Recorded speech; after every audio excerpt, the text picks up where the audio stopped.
Good morning, everyone. Pleasure being here. Second time here. Love this city. And without further ado, because I don't have a lot of time, we'll start talking about how startups disrupt your companies. Because everyone tells, oh, how startups disrupt someone else. No, your companies. Now, the thing about startups is that startups have absolutely no strategy. Okay? It's someone that finds a good cool tech and starts playing with it. And what normally happens is we keep experimenting with this new technology, and in most cases, you know what happens. We cry and we crash, and the company goes down in flames. Now, there's one thing about startups that's very different from other companies, which is that we are relentless. You know, we fall, we stand up again, we fall, we stand up again, in something that's called, and for those of you that know Agile and Lean, it's called finding market fit. And we keep trying until we find the right solution. Now, the problem with startups or the smart entrepreneurs that run startups is that they rarely go and try to poach the clients from incumbents, from big companies. Why? Because they're very hard to please. They're used to very sophisticated solutions, things that actually startups cannot deliver. And in most cases, you guys actually deliver things much better than what startups normally do. Now, that leaves an opening in the market, which is those tiny guys that are not served by incumbents. You know, the underserved users, the low end of the market. And those guys are precisely the people that startups cater their services to. Now, it's not just that, it's that the fact that incumbents don't care about those customers. Why? Because they have their milk cow. For them, actually catering or even serving low-end market consumers, it costs them money. So why would we do that? And that's why startups actually end up, in some cases, creating or working with new markets altogether that didn't existed there before. Just to give you an example, this is news from April. 7 social media companies powered by blockchain that didn't even existed 5 months ago. Okay, so there are new markets that are being created that are not catered by anyone, literally. Now, the thing about startups is that in most cases, they're armed with a secret weapon, which is disruptive technology. And this disruptive technology allows them to do things that you cannot do otherwise. One of the most important things, and one of the things I would love for you guys to actually get out of this talk, is that disruptive technology enables startups to create new business models. Most companies get it wrong. Most incumbents get it wrong. They see the new technology and they say, oh, if we replicate the technology, we will be disruptive. That is wrong. It's not about disruptive technology. It's about the fact that disruptive technology allows you to change your business model, something that few companies truly understand. Now, the good thing about startups is that these low-end market consumers, they don't care that your product doesn't work that well. Actually, the usual is that startups have pretty, if you allow me, pretty shitty products. They don't really work that well at the beginning. But you know what? Most users don't care. Now, from the outside, from the incumbents, what the companies see is this. It's like, this guy, there's no way they're going to pull this off. They're just going to crash. And even worse than that is that most incumbents would actually laugh at them. Haha, look at the startup.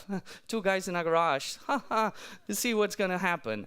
Now, there's a special moment for a startup, and not all the startups actually achieve this. Most of them will crash and burn, but some startups actually start getting a grasp on the market. And they start what's called the upward march. And what does this mean? This means that powered by disruptive technology, they start climbing up the ladder of the market. And they do this through things like Lean Startup that Peter just mentioned before. And what's important to understand is that disruptive technology evolves extremely fast. This is one of the notions that's very hard for incumbents to understand.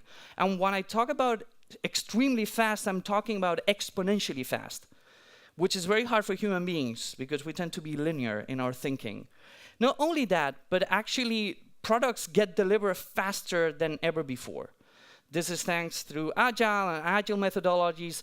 What before took 3 years to get to market, now it's being delivered in the market in 4, 5, and 6 months, which is insane.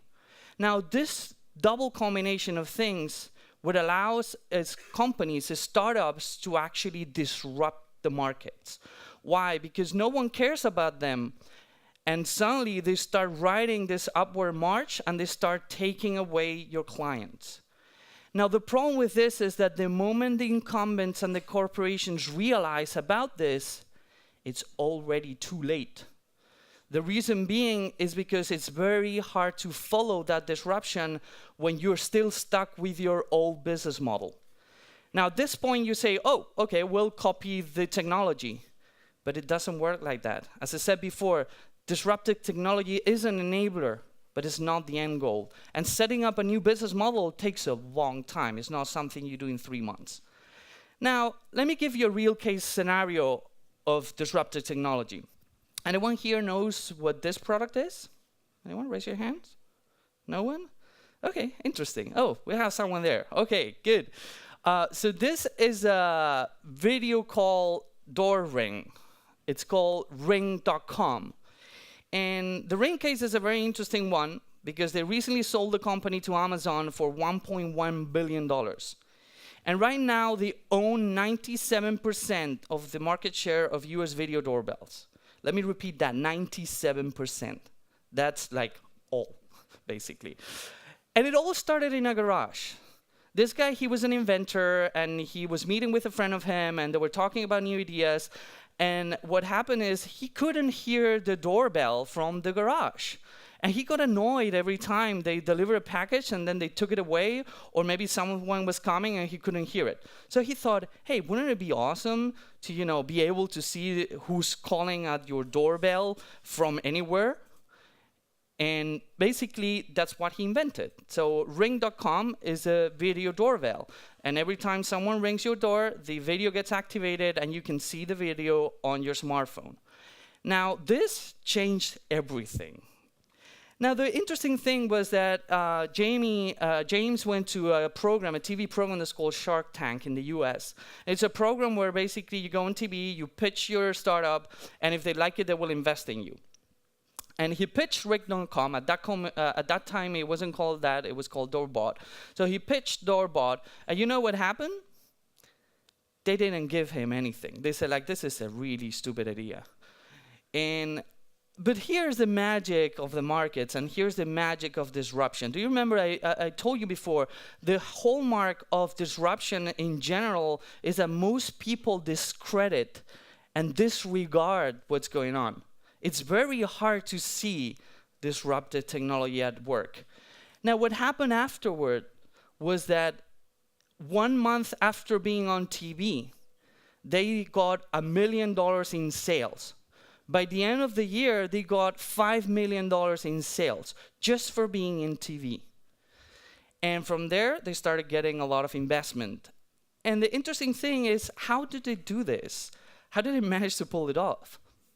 Now, first of all, you had several options in the market at the time. You obviously had the low end, non-technological, that we all tend to have. You had the high end, HD video cameras from security companies, really expensive, that you need to buy the whole thing to make it work. And in between, you had the video doorbells, which is great. I have one at home, but it still doesn't work as it should because I still have to walk to the door to see the video. So it doesn't really fixes my issue. Now, the thing about ring.com is it's convenient. It allows you to just be anywhere and check the door. Not only that, but if you go on vacation, you can actually check who's calling on your door and even answer from anywhere in the world. This was a real case where there was a kite surfer surfing with Richard Branson, Sir Richard Branson from Virgin America. And they were in his island, rich people own islands, that's the thing. So he was in his island, and this guy was kite surfing there, and he got a call. And it was someone delivering a package on his place in London. They were in Necker Island, which is in the middle of nowhere. And he answered his phone and said, oh well, I'm not here at the moment. Do you mind leaving it there?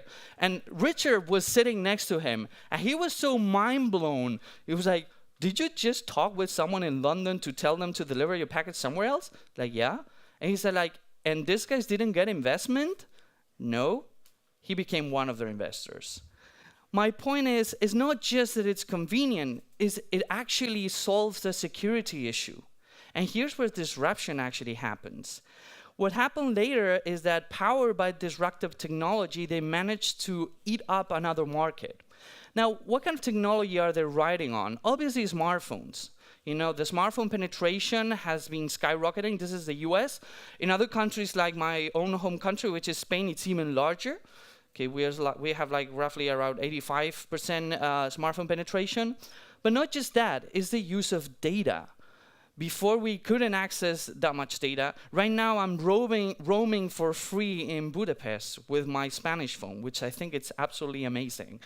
Now, data has been increasing exponentially, and it's going to explode. These are hexabytes, what we're seeing there, hexabytes of data, and growing and growing. Not only that, but the fact that we have now massive cloud computing platforms that allow us to do high-end processing online, it becomes really disruptive because it allows things like real-time image recognition, which is exactly what Ring does. They can recognize a face, or they can recognize an animal and discard the alarm if it's an animal and activate it if it's a person. Now, not just that, but the improvements in cameras. Like before, you had to buy like a really expensive camera. Now you have an iPhone. Granted, it's pretty expensive, but you have an iPhone and you have an incredible camera in your hands. And obviously, this keeps going towards the trend of total integration when things like Amazon Alexa and the Echo, the Dot, and all this smart speaker stuff. Now, there was another part of Ring.com that was extremely different from the usual companies, which is that they're a very consumer-centric companies. One of the big changes in innovation is we've gone through product-centric companies to customer-centric companies. And this is an extra from an article. I think it's really interesting that James Siminoff responded by making house calls to 50 customers over the next 9 months and answering every customer email. I would like to see a CEO of a big company doing that.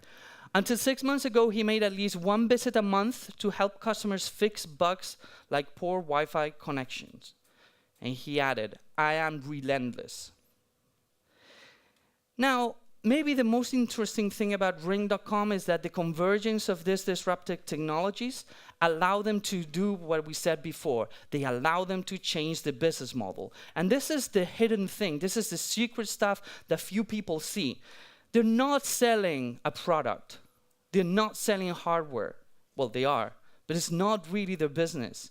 What they managed to achieve is a change of business model from product to software as a service, to deliver video on the cloud, to do real-time analysis on the cloud, and getting paid every month. That is a big change in the industry. Not just that, but they started the upward march.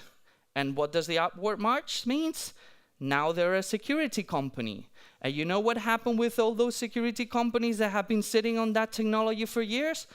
They're being disrupted. Now the question here is, what's next? You know, I'm just going to give you some hints of other kind of technologies that are right now around us that can herald or it can go hand in hand with disruption. The most obvious one that I believe we have a talk later is blockchain, but I would even add that it's not the blockchain we know as right now, which is called blockchain 2.0, but the next generation of blockchain that's going to really make a big difference in the disruption of several markets. It's conversational UIs, is things like Amazon Alexa, are things like Google Home, are things like Siri, as bad as it is right now. But eventually they will get better, hopefully. There are things like virtual reality, which sadly it's not there yet, but it will definitely be there yet in the next few years. And there are things like what I call deep learning as a service, or the capacity to apply AI, even if you don't know what AI really, how the AI actually works. You'll just like plug your stuff and make it intelligent. So all these things are actually going to make a big difference in the market, and they're going to push the disruption in many different industries. I hope this was interesting. Thank you very much.